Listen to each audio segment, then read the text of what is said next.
Hey, this is Ashley with Just a Second, a podcast for Putnam County. Hey everyone, it's Ashley and welcome to Just a Second. I'm here with Stephanie from the Little Victories Animal Rescue and thrilled to have you here with us today. Absolutely. Thank you so much for having me. Of course. And we're excited today because we're going to learn a little bit about you. We want to learn a little bit more about Little Victories and how the community can help support your mission. Okay, that's great. Yeah, let's talk a little bit. First, let's start off by just talking about what Little Victories is. Okay, Little Victories is a no-kill animal rescue. Mm-hmm. We're located in Ona. Mm-hmm. And by no-kill, that means we don't euthanize for space. We don't euthanize for, food aggression, things Mm-hmm. like that. We try and give everybody the best chance that they have to get to a forever home. But if they don't, then we have our sanctuary dogs and cats, and they will stay with us forever. Yeah. So we will keep them up to date on all their vetting. We take care of them. We have an enrichment program that they still get out and have, do games and things like that that will do brain power kind of things. We do the feeder puzzles just to get their brains activated because, we don't put them in crates, but they are in kennels. Sure. And so we want them to be able to activate their brain and their physical abilities. Sure, absolutely.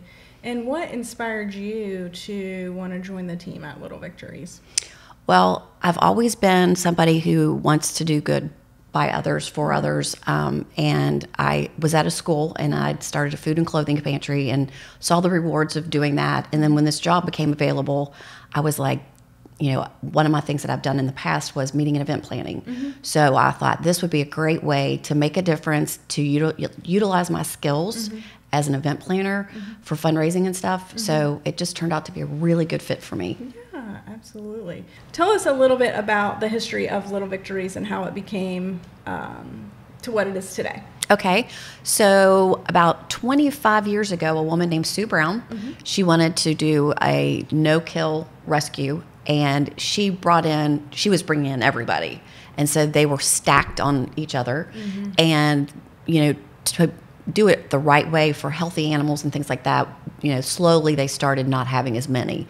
So now we have, we can accommodate 55 dogs and 35 cats, which is not including fosters. So, we've got mamas out there getting ready to have kittens right now that are in foster. We've got some medically challenged dogs that are in foster. So, our numbers aren't specifically 55 and 35.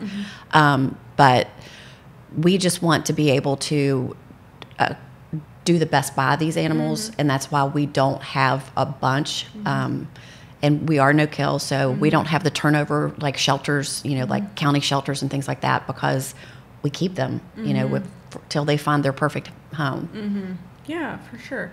What's the adoption process? So we have online, and this is pretty exciting. I'm just now announcing this for the first time, but we have a new website that's being made, and so we're really excited about that. But on our website, you can go and fill out an application for adoption, and we don't do home visits. Little Victories used to do home visits and things like that. It's not hard to be able to adopt, but if you rent an apartment, we want to make sure that the landlord knows you're bringing in a 50-pound dog. Sure. And because we don't want them to go to a home and they get brought back. Yeah. So, but you fill out an application, and a lot of people go on and say, "Oh, I like Oreo. Oreo looks like the perfect dog," but then they get out there, and Oreo is not the perfect dog, but Fifi is. Yeah. So we encourage people not to just look online and say, "This is the one I want." We want you to come out and meet it. Right. If you have other pets, we encourage meet and greets. Yeah. So, bring out your other dog. If you have a cat and you're wanting to introduce the dog to the cat or whatever, we do what's called Doggy Day Out, which I think is adorable. Yeah. You can check them out like a library book. So you take the nice. dogs home. You can take a visit.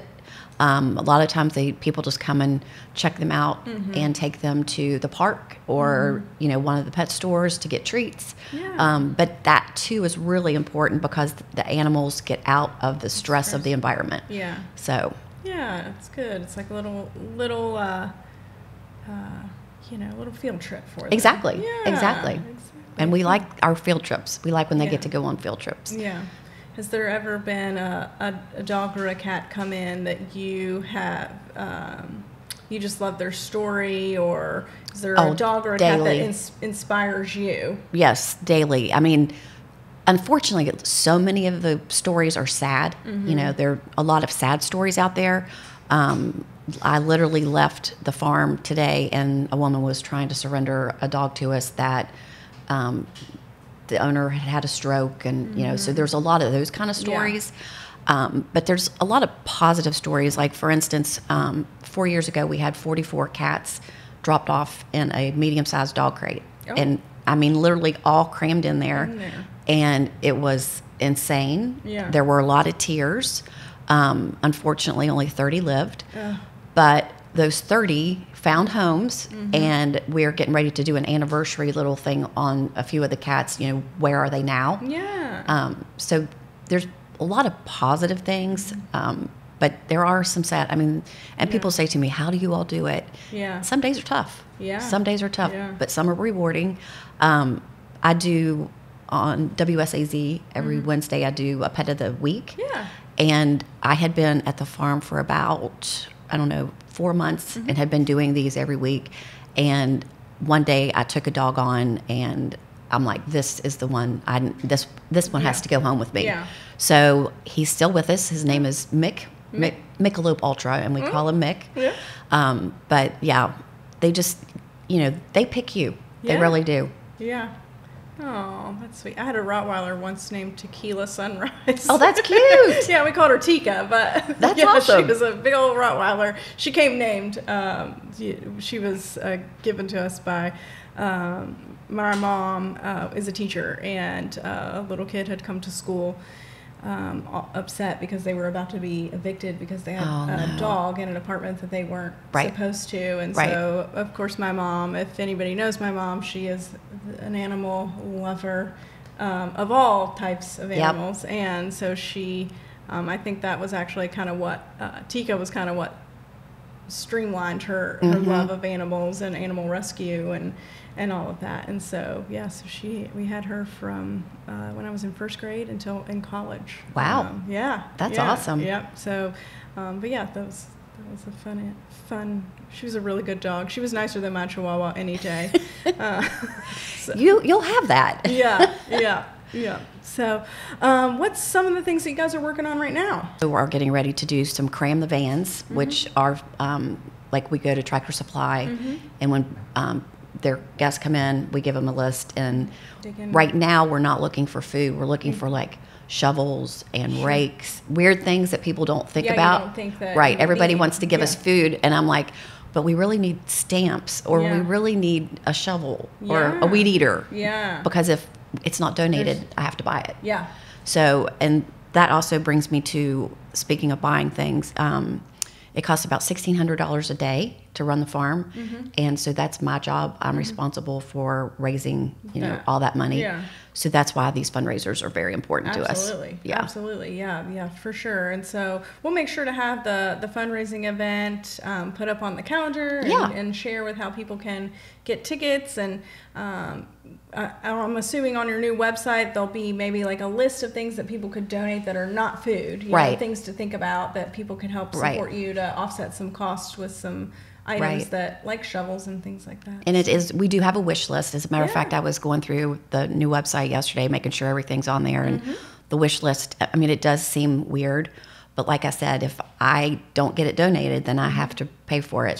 So, and even if it's used, I mean, we will not say no to anybody. I mean, we had Kroger one day. She called me and she said, Stephanie, we've got these shelving units. We're not going to use, they were like a display. And she said, can you all use it? And I'm like, yeah. So we put it in the cat house, and there's beds on it, and the cats all lay on it. And they love it. I mean, we don't say no to anything. You can resource anything. Absolutely. Reuse, repurpose, recycle. Exactly. For sure. Another thing to let people know about Little Victories is our cat house is a free roaming. So it's a 3-bedroom, 2-bath house. And so they're not in cages or, anything like that. We have a birthing room, and we have a room that we use for when the cats are sick. But other than that, like, you walk in and they're jumping from the counters to, they get in the cabinets, but it's a really good experience for them. Yeah, that's fun. That's really nice. I bet they love it there. They do. They do. All right. Well, I can't wait to get some people to check out your new website. Yes. And I just really appreciate you joining me for just a second. I appreciate you having us.